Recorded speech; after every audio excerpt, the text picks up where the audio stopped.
Namaste. Welcome, friends.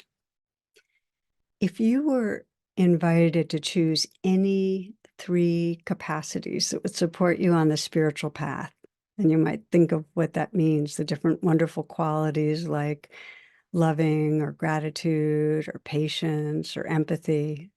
If you could choose 3, you might consider what you would pick. And I ask you that because this is kind of the setup for a story that I share. It's from India, from the Upanishads. I'm going to be sharing it in this talk today, and then it continues, the story and the teachings from the story for the next 2 weeks. And I chose this 3-week series. I gave it a few years ago because it focuses on cultivating inner strengths that feel particularly crucial in our current times. Okay, I hope you find it of value. In this class and then 2 classes to follow, we're going to be exploring what you might consider as the intrinsic capacities we have that really allow for spiritual awakening and also for the healing of our earth. And I have organized these 3 talks around one of my favorite tales from the Upanishads, and I periodically revisit it. And I find that each time I do, I get new layers of appreciation for it. So we'll be exploring an ancient teaching story from India, and I'll read you a bit of the story, and then we'll look at these 3 capacities together. So the lead character is Nachiketa, and Nachiketa is the son of a rich merchant who also happens to be quite miserly. And his father was making donations to receive a gift from the gods, and the son noticed that the cows he was donating were the lame ones, and so that his father was really being sneaky. And he kind of challenged him publicly, and the father, in his sense of shame, basically said, "I give you to Lord Yama," and Yama is death. So it's like basically he said, "Go to hell." Which Nachiketa took rather concretely, because what he did was he went off into the dense forest searching for death. And he sat and waited for death to appear when he found his spot. And he sat through pain and exhaustion and hunger and so on. And in that presence, he arrived in what's called the domain of Lord Yama. And he was greeted by Death's 3 assistants, who were pestilence, famine, and war. And they told him that death was out. He was collecting rent.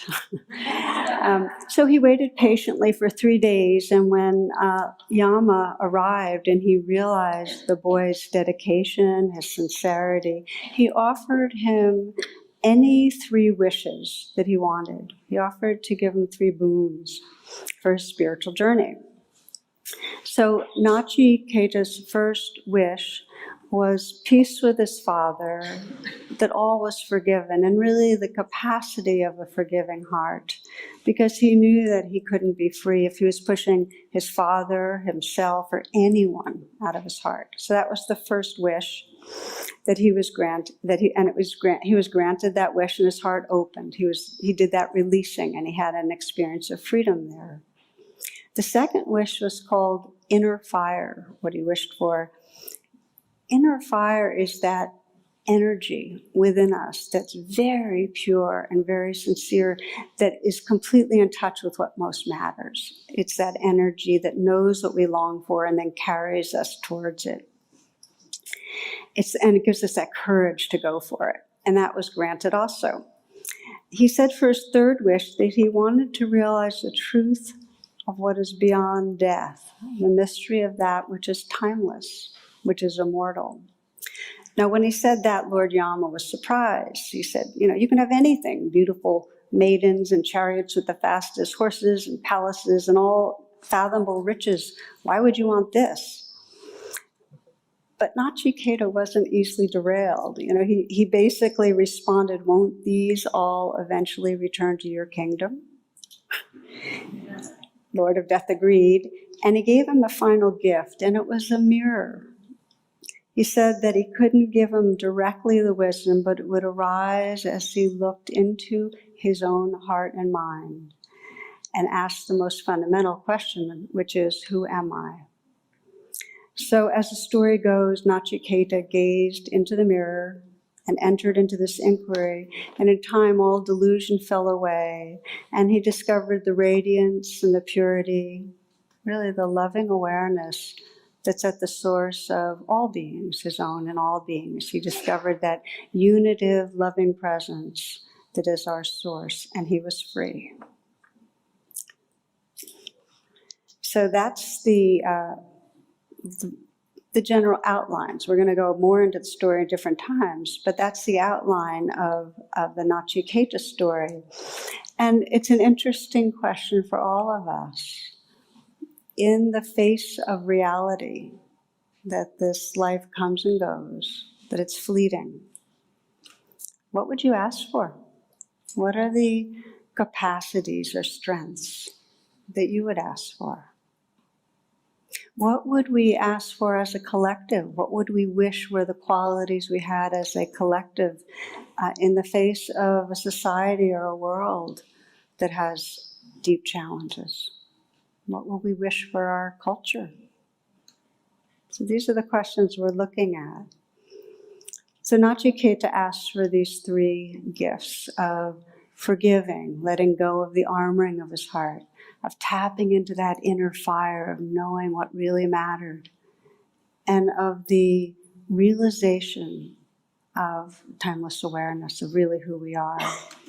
And what we're going to do is look at each of those gifts, and we're going to take them one by one. This first class, we're going to really look at forgiveness and how do we let go of that armoring that ends up stopping us from loving freely. So that'll be the first one.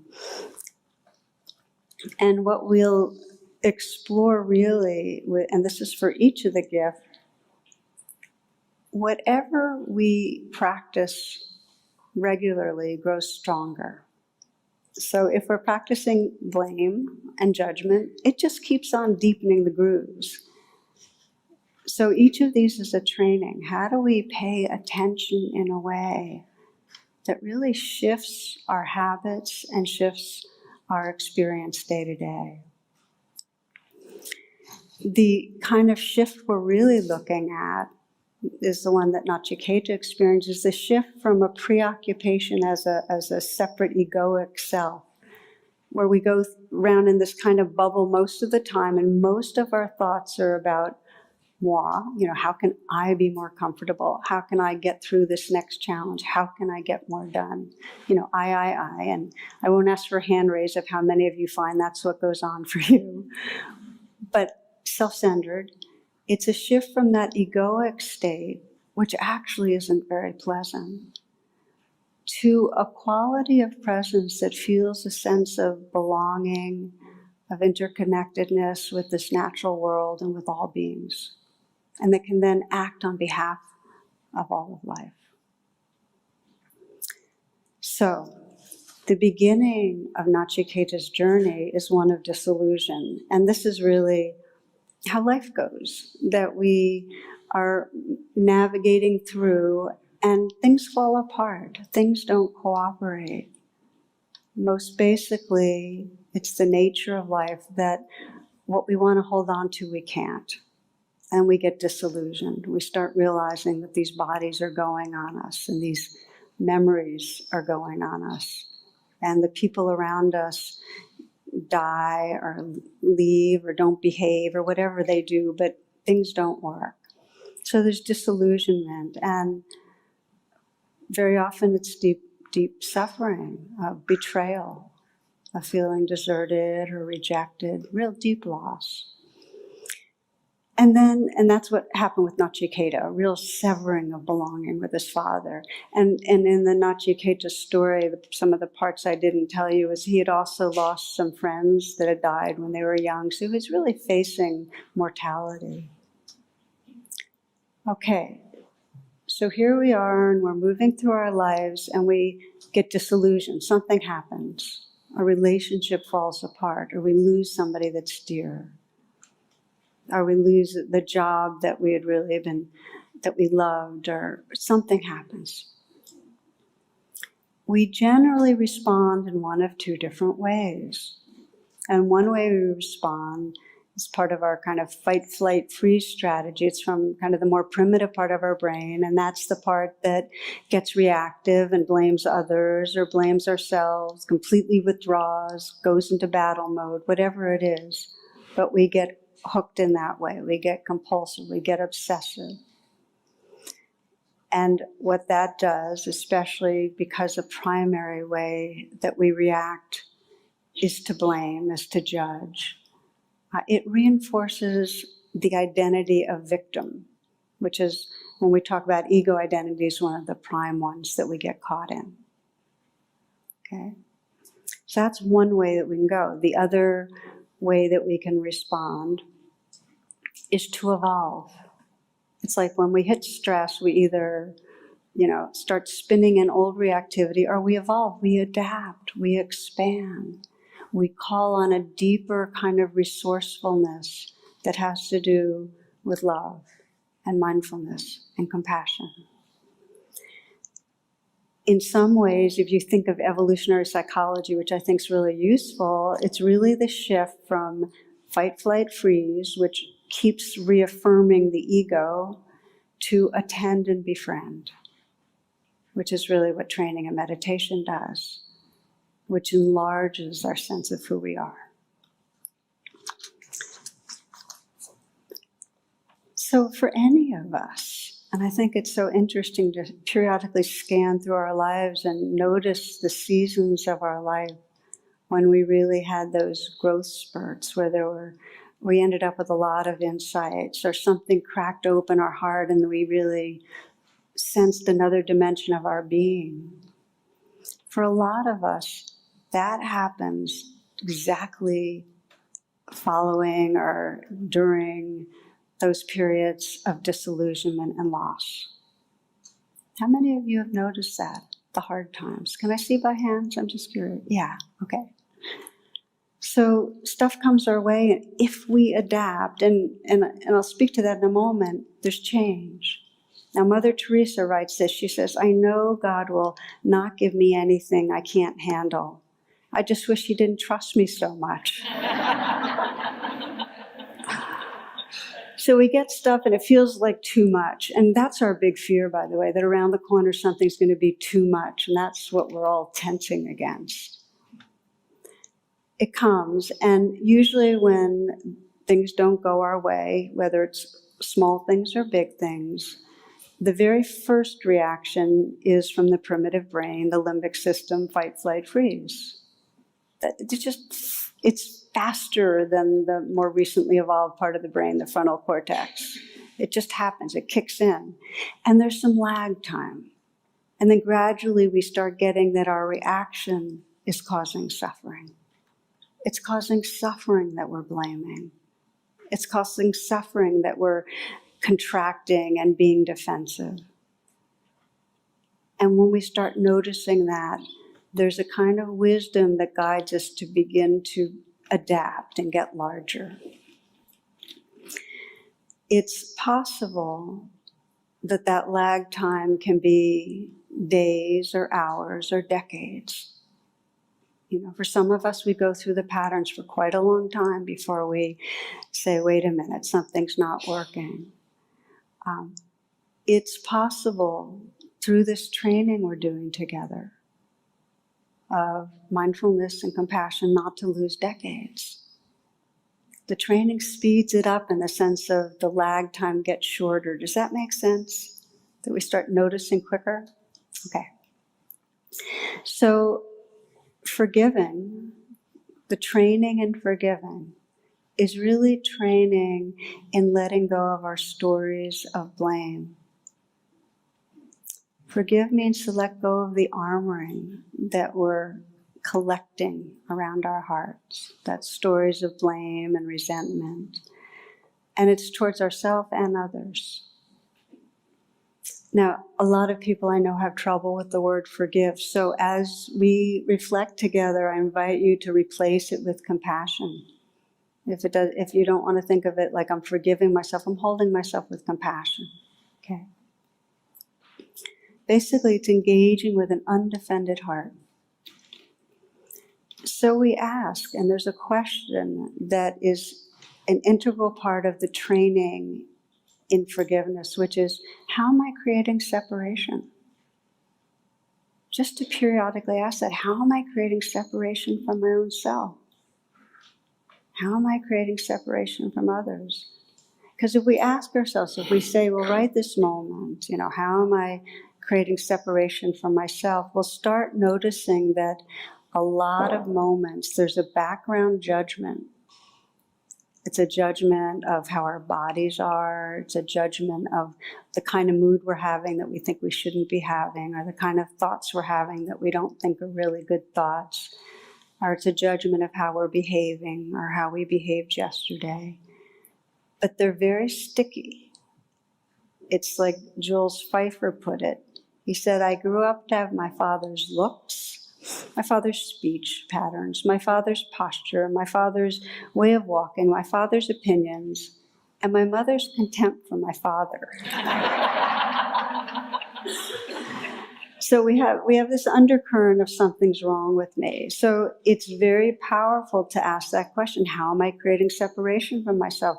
What is the background thinking that's going on that in some way is creating tension in my body, in my heart?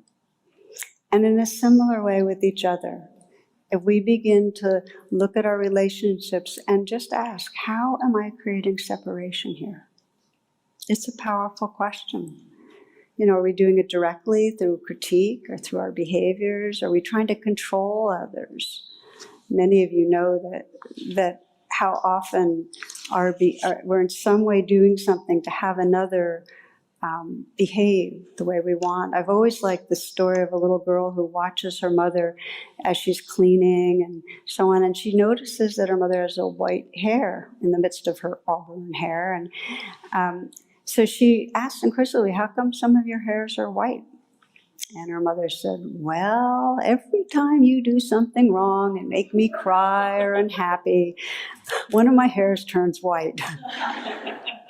So the little girl's thinking about this revelation for a while, and she said, how come all grandma's hairs are white? Control works sometimes. So often when we are talking about forgiveness and how we're behaving with others, we're talking about, kind of the large betrayals.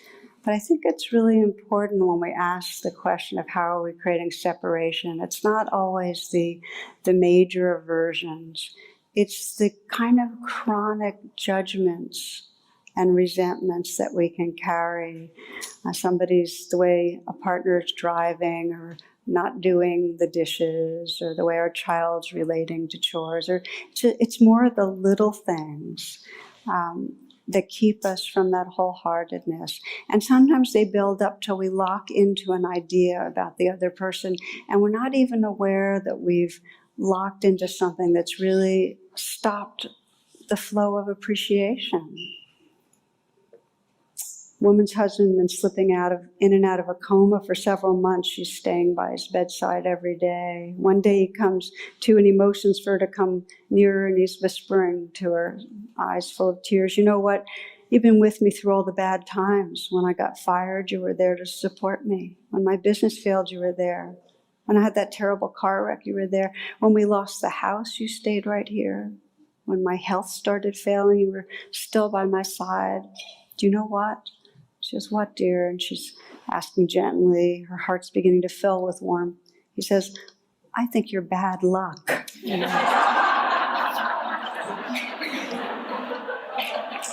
I'm sorry, that's just a fun one. I just threw it in. But the teaching here is whatever we're practicing daily is what grows stronger. So daily, in some way, there's a judgment and a resentment. That's the groove, and it strengthens the neural pathways that if it's towards ourselves, lock us into the identity of a bad self or a victim, or it can lock someone into bad other. So let's pause. And let's just do a brief scan, if you will.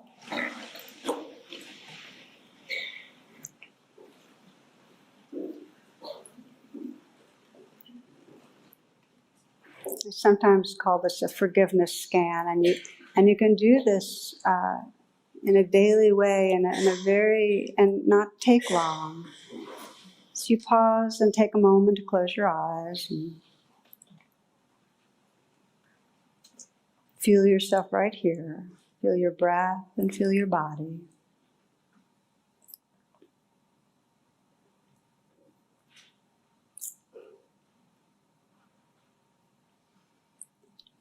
And you might begin by saying, well, how am I creating separation from myself?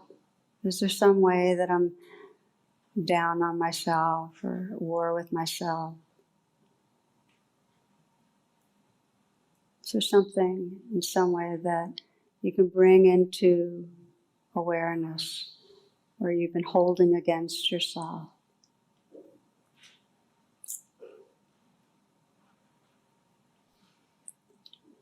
And sense the possibility with whatever you notice of having the intention to forgive it.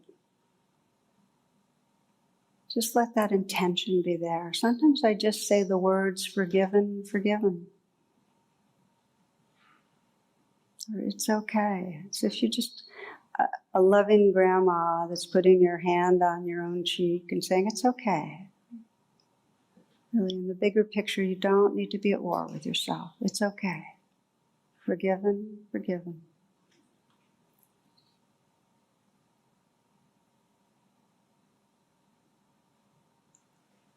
What are you blaming yourself for?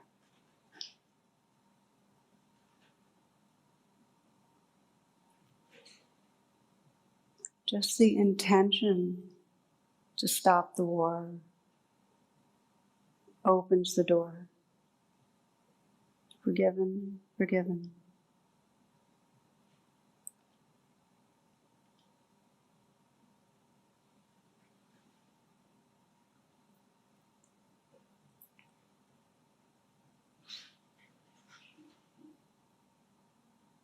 You can widen the inquiry to look at your relationships with others, just to bring the scan to the field of those that you interact with regularly. You might sense, is there anyone that you're aware of that you're creating some separation from? That your thoughts and behaviors are creating distance?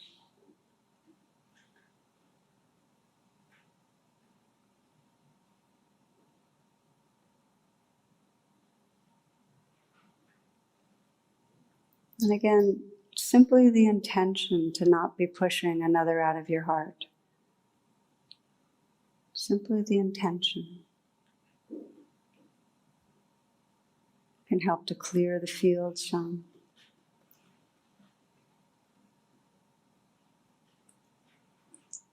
And if the armoring feels strong, then the awareness that it's there will serve you. The awareness that it's there, you don't have to change anything.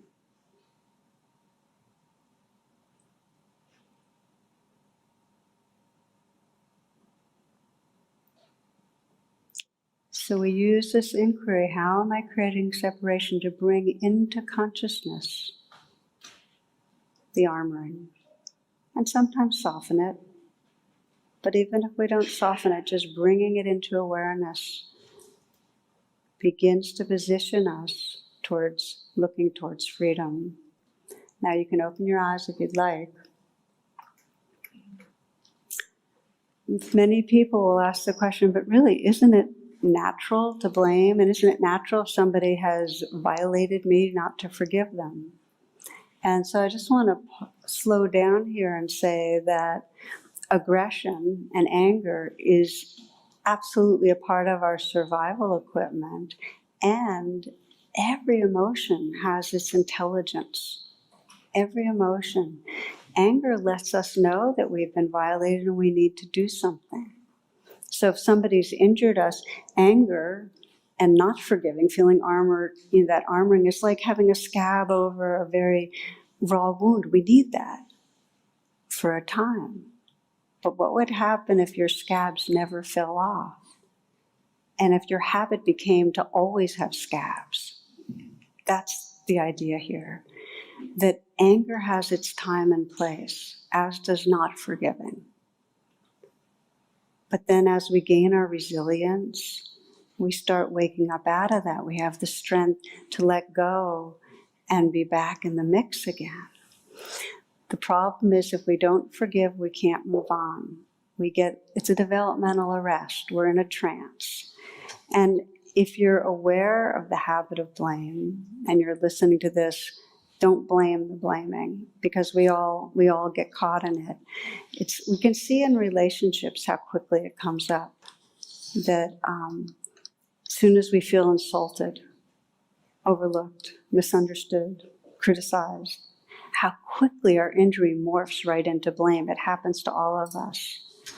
I have one of my favorite readings are some letters that dear Abby admitted she was at a loss to answer. I just want to read you a couple of them. Dear Abby, I suspected my husband's been fooling around, and when confronted with the evidence, he denied everything and said it would never happen again. Dear Abby, I have a man I can't trust. He cheats so much, I'm not even sure the baby I'm carrying is his. It goes on, but you get the idea. It's a habit of blame.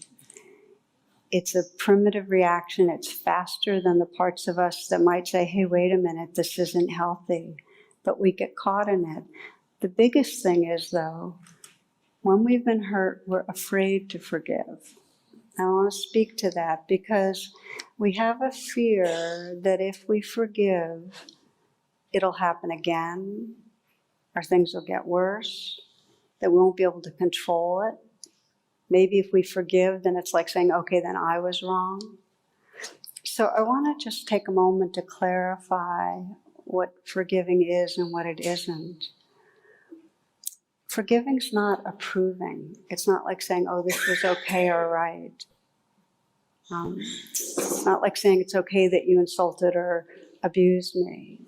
In fact, we need wise discrimination because we need to be able to recognize when something's unhealthy, but we don't need to hate the person for it. We can disapprove of the behavior, but not hate the person. So forgiving doesn't mean that we get rid of boundaries. In fact, we need boundaries. Forgiving is a way of releasing our heart so it's not caught in blame. So we have the intelligence to know which boundaries are going to serve and which aren't. We have a fear that if we forgive, we're going to be passive. That we're going to if we let go of blame or hatred, we're just going to sit and just, people will steamroll over us. It's not so. The actual reality is that when we let go of the blaming, it opens us to a place where we get in touch with our care and our intelligence. We actually can act with more clarity. So you can say, I forgive, and vow to not let something happen again. You can really commit yourself. The point is that you're not building the scabs that cover up your heart. When we are stuck in resentment and in blame, we are in a trance. And by that I mean the world is being filtered through a primitive part of our brain, and we're no longer able to see really who the other is. We're just seeing the dimension of them that we think is the cause of wrong. And we're in a trance because we're caught in a very small sense of our own being as a victimized self. Check this out for a moment. Again, let me invite you to close your eyes and reflect.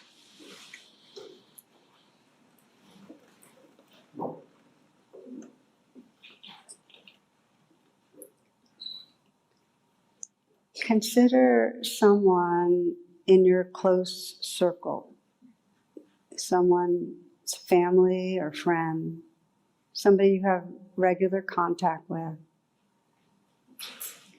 somebody that matters to you, but someone who you tend to feel judgmental about, where you lock into feelings of blame.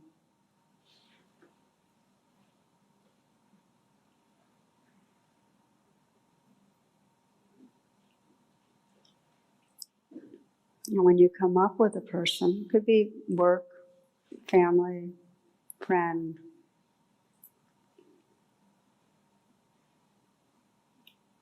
when you come up with someone, go ahead and exaggerate a bit, but sense what it's like when you're really struck by something you're not liking about them and you're disapproving or feeling blame. Notice what your view of that person's like, what you're seeing, how they're appearing in the movie of the mind.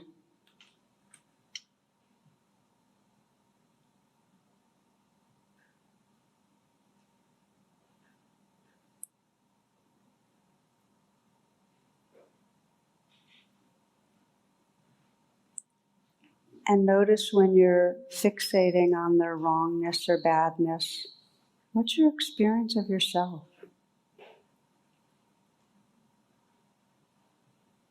Are you the oppressed self, the victimized self, the righteous self, the outraged self, the wrong self? Do you like the self you are when you're judging?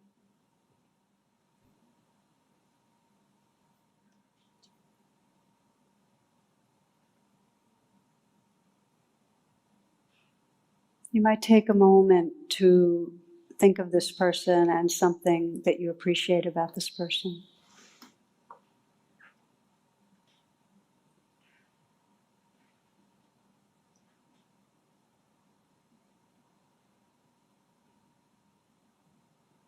Notice what it's like to let a quality you appreciate and the quality that you don't appreciate both be there.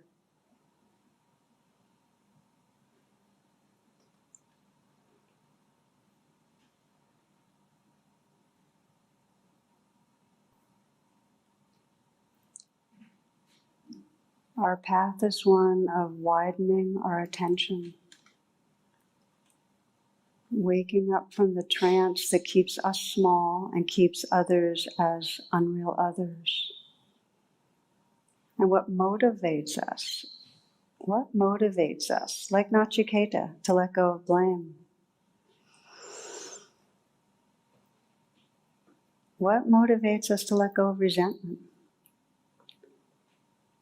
For most people, we're really not motivated because it's work to do it. It's like we have to come right to our vulnerability. But what motivates us is really straightforward. We start getting that it's keeping us from love. You can open your eyes now. Blame and the habit of blame, judgment and the habit of judgment keeps us from experiencing our evolutionary potential to love without holding back. It says, Charlotte Joko Beck put it, she says, our failure to know joy is a direct reflection of our inability to forgive.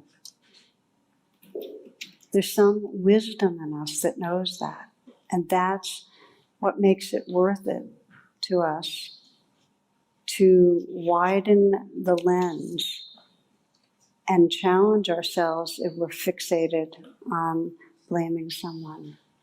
So let's take a look at the process of releasing the armor, because as you know, in these gatherings, we're going to do a little practice here at the end. And I'll give you an example of one man who, this is a bunch of years ago, 2 children, and his wife, he found out his wife had an affair, and it wasn't her first affair, so he was in a huge rage, and he came to me and said, I know it's a spiritual thing to forgive, but how do I do it? And so the first thing that I suggested is that he not try to forgive, that he be true to what was going on inside him. he was feeling horrendous anger. And to think we should forgive is betraying the intelligence of the emotion that's there. So I said, okay, feel what's here. So we let him, he got in touch with the anger, and he felt a sense of violation, and he knew he had to have distance from her. It informed him of what he needed, the kind of boundaries he needed in order to do some inner work, so he even knew what he wanted to do about the marriage. He had kids, the whole thing. So during the therapy process and during that time of distance, he let the anger, he practiced letting the anger, that energy, be as big as it needed to be. And he started practicing, and this is such a powerful practice with anger. First of all, a lot of us have some ethic in us that says it's bad to be angry. So for me, when anger comes up, often I'll say, forgiven to the anger. And it's not like, oh, I've sinned by having anger, but it's forgiven. It's not that at all. It's like saying, oh, this is an energy that has as much right, belongs here as much as anything else. Anger belongs. So he let it belong. He let it be as big as it was. But he didn't get caught up in the stories of anger. It was more the energy of the anger. And when he let it be as big as it was, he started finding underneath that anger a really deep sense of shame. Like really what was going on was a feeling that he had been rejected because he wasn't able to be intimate. He had been busy, he had been preoccupied, he had been avoidant, and he was not really the partner she wanted. And he felt ashamed of that. He also got in touch underneath the anger with feeling unloved, unlovable. He had been rejected. She really cared, she would have stuck it out with him. So that's what he got in contact with. If I had just said, yeah, you need to forgive, he would have never gone under the anger and found that shame and that hurt that he needed to be with. And that's when he could begin really bringing some self-compassion. And his friends and his support group, that's where the healing happened. He could bring kindness to that very young place in them that felt ashamed and unlovable.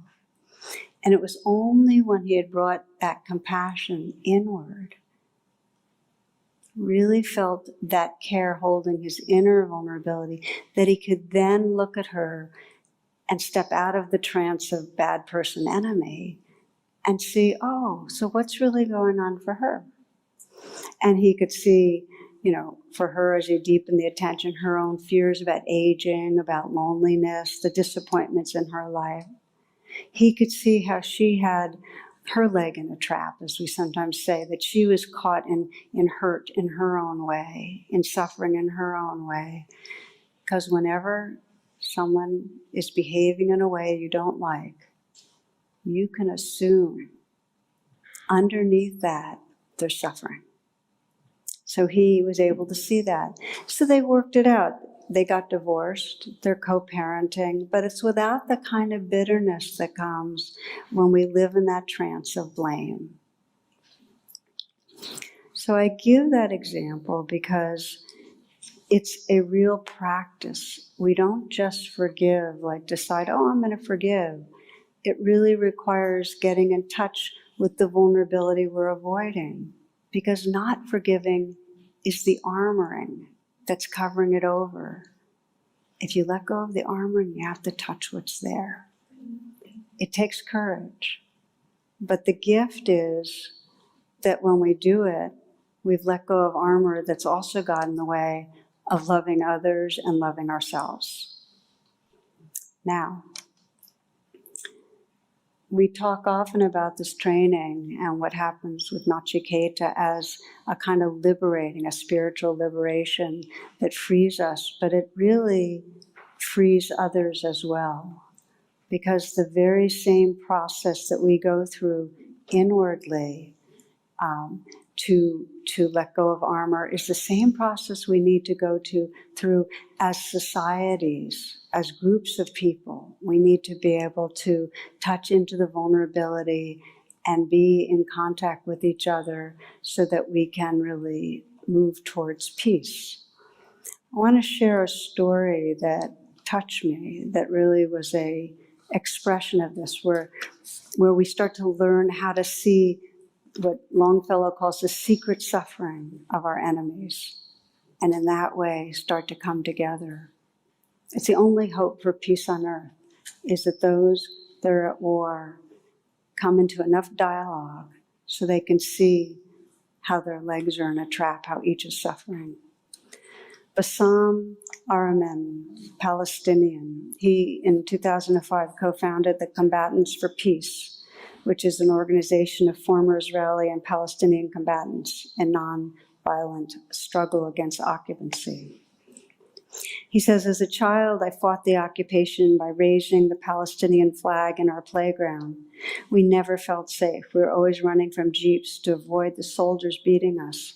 Our homes were invaded and children were killed. At the age of 12, I joined a demonstration where a boy was shot by a soldier. I watched him die in front of me. I became part of the Palestinian struggle. We called ourselves freedom fighters, but the outside world called us terrorists. I got arrested in 1985 at the age of 17 and received a 7-year prison sentence. We had been hurling rocks and grenades at jeeps, at Israeli jeeps. 2 of them exploded. No one was injured, but we were caught. Our jailers taught us how to continue hating and resisting. In October 1987, 120 of us, all teenage boys, were waiting to go into the dining room when the alarm suddenly went off. Over 100 armed soldiers then suddenly appeared and ordered us to strip naked. They beat us until we could hardly stand. I was held the longest and beaten the hardest. What struck me was that all the soldiers were smiling. They wore smiles on their faces. I remembered a movie I had seen the year before about the Holocaust. At the time, I'd been happy that Hitler had killed 6 million Jews. I remember wishing that he'd killed them all because I would then never have been sent to prison. But some minutes into the movie, I found myself crying and feeling angry that the Jews were being herded into gas chambers without fighting back. If they knew they were going to die, why didn't they scream out? I tried to hide my tears from the other prisoners. They wouldn't have understood why I was crying about the pain of my oppressors. It was the first time I felt empathy. I slowly realized that the Israeli occupation was because of the Holocaust, and I decided to try to understand who the Jews were. This led to a conversation with a prison guard. It was the start of a dialogue and a friendship. We discovered many similarities, and some months later, the guard said he understood now that we were not settlers. He even became a supporter of Palestinian struggle. Seeing how this transformation happened through dialogue and without force made me realize that the only way to peace was through nonviolence. Our dialogue enabled us both to see each other's purity of heart and good intent. In 2005, some of us who believed in nonviolence started meeting in secret with former Israeli soldiers. We were meeting as true enemies who wanted to speak. The Israelis were refusing to fight, not for the sake of Palestinian people, but for the sake of the morals of their society. We too were not acting to save Israeli lives, but to prevent our society from suffering more. It was only later that we both came to feel a responsibility for each other's people. I want to pause here because that's an important step. We start coming together. It's not because we're coming together feeling like, oh, we're long lost souls, we're going to commune. We come together because some wisdom in us knows it's the only way to move towards healing, but we don't know exactly how it's going to happen. It's only in the togetherness that we start discovering who we really are. I'll keep going. 2007, my 10-year-old daughter Abir was shot and killed in cold blood by a member of the Israeli border police while standing outside her school with some classmates. There were no demonstrations, no violence. I've been appalled by the details of what happened, not least that she had just bought a candy at the store and hadn't had time to eat it. I believe in justice, and many hundreds of my Israeli brothers and Jewish brothers around the world support me. I want to bring this man to justice because he killed my 10-year-old daughter, not because he's an Israeli and I'm a Palestinian, but because my child was not a fighter, nor was she Fatah or Hamas member. Abir's murder, my daughter's murder, could have led me down the easy path of hatred and vengeance, but for me there was no return from dialogue and nonviolence. After all, it was one Israeli soldier who shot my daughter, but 100 former Israeli soldiers who built a garden in her name at the school where she was murdered.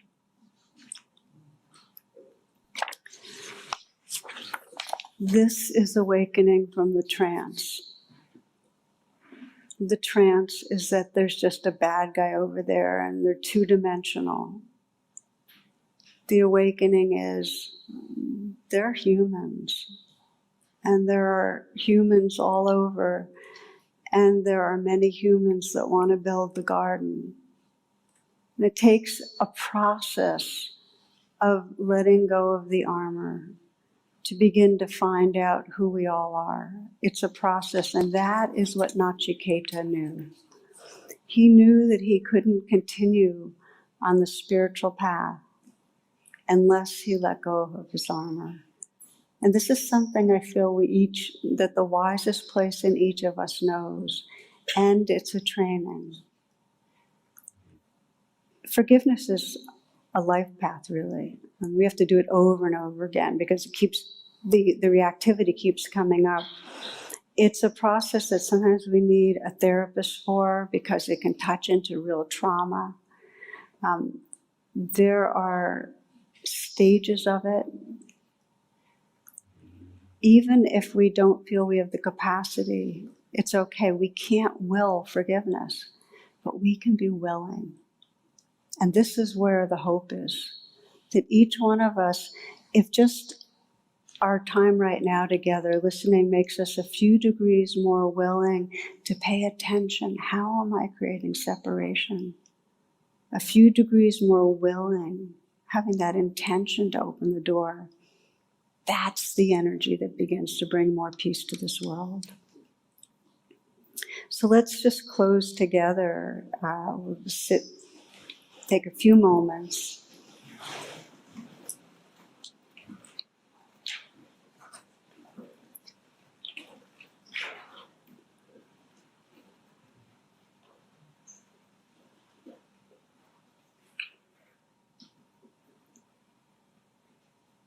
And as you let yourself arrive right here, as we did earlier, just asking that simple question, is there any way I'm creating separation from my own being right now? Is there any layer of judgment? Some way I'm not being forgiving to my own being?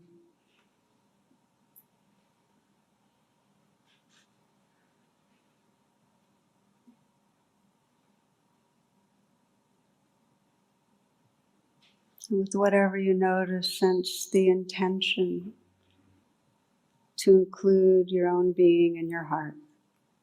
Just the intention towards kindness, compassion, forgiveness.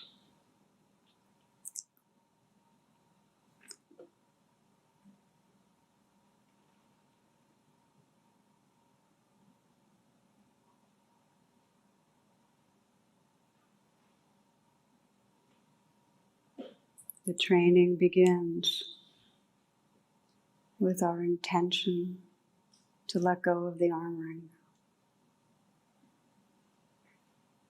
And then we ask the question, kind of scanning the people in our life, picking one person that matters to you, where there's a habit of blame or judgment.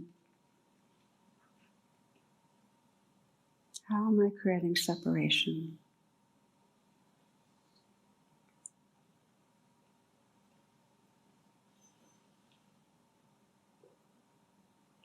And without in any way compounding the blame, with self-blame, just again to feel the intention to soften.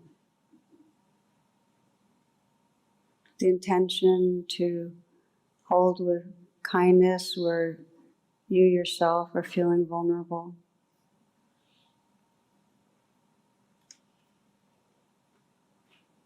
And the intention to wake up out of the trance that keeps that other person appearing in a limited way. to remember how they too are in some way caught with unmet needs, with suffering, to remember their goodness, to have the intention to include this being in your heart.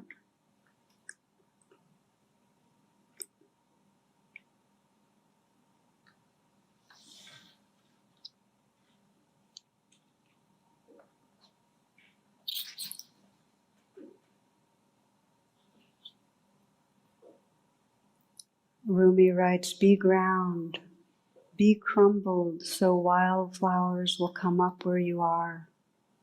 You've been stony for too many years. Try something different. Surrender. Be ground, be crumbled, so wildflowers will come up where you are. You've been stony for too many years. Try something different. Surrender.